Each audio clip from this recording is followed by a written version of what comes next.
आप कभी किसी ऐसी जगह गए हैं जहां आपको पहले से ही कुछ ठीक न लगे? मैं एक बार ऐसी जगह गया था और उस रात के बाद मैं कभी वैसा नहीं रहा। वो एक बारिश भरी रात थी और मेरी कार अचानक एक सुनसान रास्ते पर बंद हो गई। फोन में सिग्नल नहीं था और आसपास कुछ दिखाई नहीं दे रहा था। सिर्फ एक पुरानी हवेली की रोशनी थोड़ी दूर नज़र आ रही थी। अंदर जाने के अलावा मेरे पास कोई दूसरा रास्ता नहीं था। मैं हवेली के दरवाजे तक पहुंचा और उस पुरानी वुडन डोर को नॉक किया।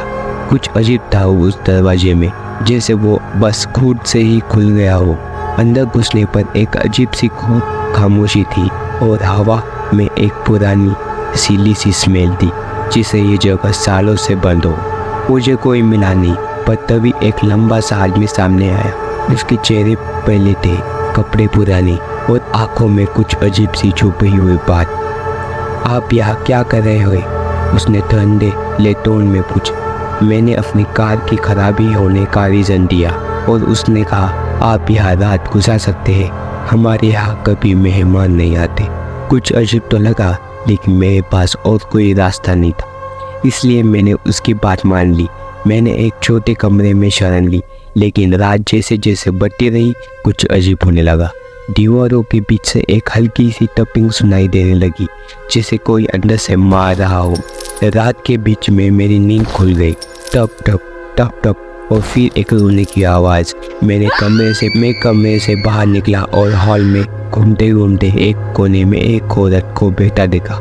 उसके सर नीचे था, जैसे वो रो रही थी। मैं डर के मारे पीछे हट गया, पर फिर उसने धीरे से अपना चेहरा ऊपर उठाया। उसका चेहरा मैं अब तक नहीं भूल पाया। खाली आंखें, जैसे वो इंसान नहीं एक भूतिया चीज़ हो। वो बिना आवाज़ के मेरी तरफ बढ़ने लगी और मैं वहाँ से दौड़ लगा के वापस भागने लगा। अगली सुबह जब मैं उस आदमी को ढूंढने लगा तो उसने मुझे एक अजीब बात बताई। तुमने उससे देखा? वो भी एक मेहमान थी तुम्हारी तरह, पर अब वो कभी नहीं जा सकती। इस हवेली में एक बार अब आने के बाद कोई जा नहीं सकता। उसकी बात सुन के मेरे रंगों में खून जमा गया। मैंने बाहर भागने की कोशिश की, लेकिन जितने दूर ढूंढे वापिस उस हवेली के सामने ही आया, जैसे कि ये जगह मुझे छोड़ने को तैयार ही नहीं। अब मुझे समझ आ गया था, मैं भी अब इस पुरानी हवेली का एक और मेहमान बन चुका हूँ, जो कभी वापस नहीं जा सकता। अगर आपको ये कहानी पसंद आई तो लाइक करिए, शेयर करिए और सब्सक्राइब कीजिए। याद रहे, कुछ दरवाजे कभी खोलने के लिए नहीं होते।